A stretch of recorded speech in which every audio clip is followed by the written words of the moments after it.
Lovers of freedom, children of the Most High, Umuchineke, fellow Biafrans, the country of light, the land of the rising sun, I greet you all.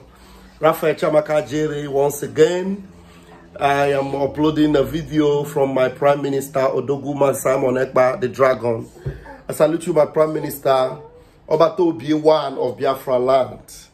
The man they could not stop. They had not, they could not crack.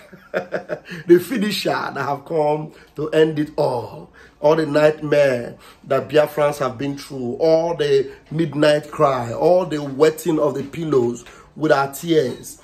The only one that have come to put an end to it. The one that Chukwu Kabiama have set apart for this divine job. This divine job and this divine justice we are passing on the Zoological Republic of Animal Kingdom. You saw those pictures and you saw the video of Shetima, the Boko Haram founder, and his Fulani friends and partners meeting, you know, sitting down to meet with Alexander Stubb, the president of Finland. A friend of truth, a friend of justice, a friend of equity, a friend of fairness. You cannot, you know, eat your cake and have it. You cannot be living in terrorism and think the world of justice and fairness. Societies that understand what justice and fairness is, you think they will come and embrace you or have anything to do with you? What a pity. Now, our Prime Minister has something to say about that. You're going to watch this video and you're going to share it. You're going to tell them that this Prime Minister, Mazi Simon Ekpa, has come to finish the job. He has come to restore sanity to Biafra, sanity to that part of the world. Watch it, share it, and make it go viral. Raphael Chamaka Jere here, Pastor Vam Vam Vam, Airborne. I love you all, and as you watch, please don't fail to subscribe to this channel and make sure you share. Blessings, everyone.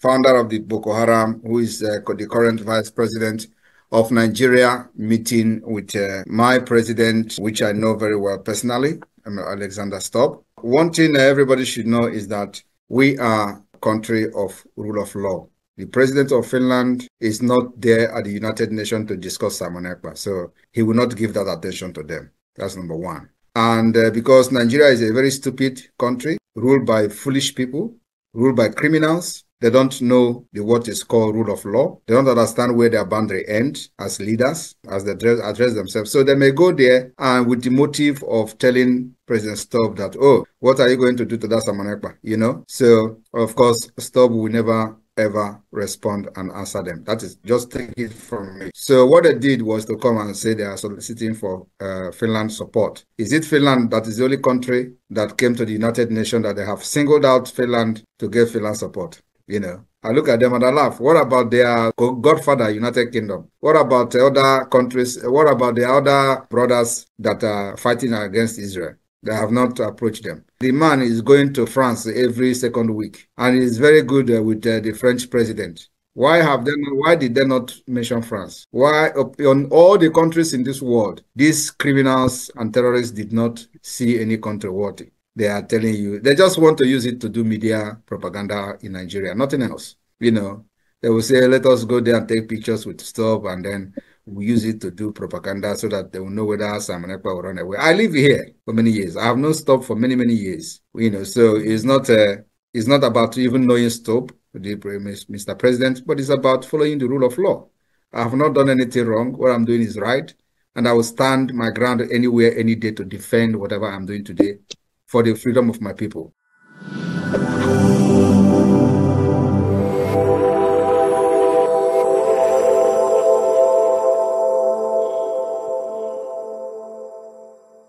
My fellow Biafrans, in the early hour of today, 1st October 2024, the Biafra Defense Forces has destroyed, neutralized the proposed facility that was built to house and train Boko Haram in a place called Ehimembano in Imo State, former Imo State. Any more of such facility will be destroyed by Biafra forces. We call on Biafrans to give credible information on any further project of the Nigeria terrorist state targeted at bringing in Boko Haram for training in Biafra land, or to be used to house fighters that the intention was to use against Biafra forces. Because the Nigeria terrorist army has been defeated, and all they do is to bring in fighters in whatever guise.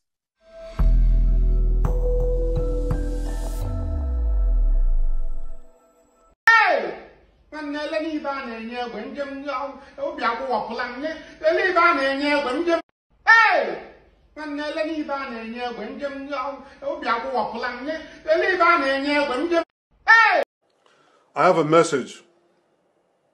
I have a message for President Macron. Today, Israel is defending itself on 7 fronts against the enemies of civilization. We're fighting in Gaza against Hamas, those savages who murdered, raped, beheaded, and burned our people on October 7th.